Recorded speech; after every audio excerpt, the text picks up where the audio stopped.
కేంద్ర ప్రభుత్వంతో తమిళనాడు వివాదం కొనసాగుతోంది. ఇప్పటికే వక్ఫ్ బిల్లు, డీలిమిటేషన్ వంటి చాలా విషయాలు కేంద్రం తీరును వ్యతిరేకిస్తూ వస్తోన్న స్టాలిన్ సర్కార్ తాజాగా రాష్ట్ర స్వయం ప్రతిపత్తి హక్కులను కాపాడుకునే పనిలో పడ్డారు. తమిళనాడు సీఎం స్టాలిన్ రాష్ట్ర స్వయం ప్రతిపత్తిని కాపాడుకునే ప్రయత్నంలో భాగంగా ఓ కమిటీని ఏర్పాటు చేశారు.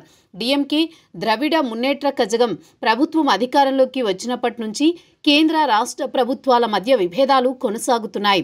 దక్షిణాది రాష్ట్రాలపై బీజేపీ వివక్ష చూపుతోందనే వాదనను ప్రజల్లోకి తీసుకువెళ్లేందుకు స్టాలిన్ గట్టిగా ప్రయత్నిస్తున్నారు.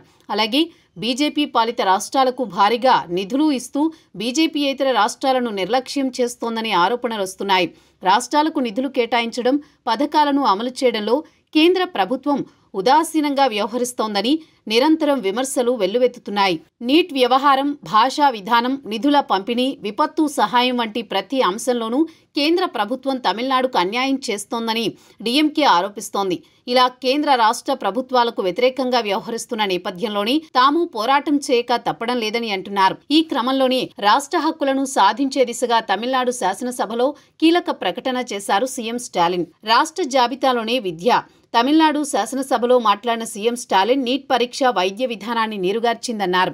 సాధారణ విద్యా విధానానికి నీట్ పరీక్ష వ్యతిరేకమని, దీనివల్ల చాలా మంది విద్యార్థుల వైద్య కళ చెదిరిపోయిందన్నారు. చాలా మంది విద్యార్థుల ప్రాణాలను కూడా ఈ నీట్ పరీక్ష విధానం బలి తీసుకుందన్నారు. విద్యను మళ్లీ రాష్ట్ర జాబితాలో తీసుకురావడం అత్యవసరమని, దీంతో ఏ రాష్ట్రానికి తగినట్లు అక్కడి ప్రభుత్వ విద్యా విధానాన్ని రూపొందించుకునే వీలు ఉంటుందన్నారు. త్రిభాషా సూత్రం ముసుగులో దక్షిణాదిపై హిందీని రుద్దే ప్రయత్నం జరుగుతోందన్నారు.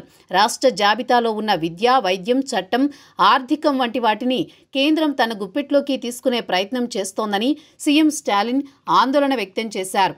ఏకీకృత దేశంగా కాకుండా సమాఖ్య దేశంగానే భారత రాజ్యాంగాన్ని రూపొందించామన్నారు. రాష్ట్రంలో స్వయం ప్రతిపత్తి, కేంద్రంలో సమాఖ్య వ్యవస్థ ఉండాలని డీఎంకే నిరంతరం నినదిస్తోందన్నారు. ఈ కమిటీ కీలక సిఫార్సులను ఈ శాసనసభలో ఆమోదించారని స్టాలిన్ గుర్తు చేశారు.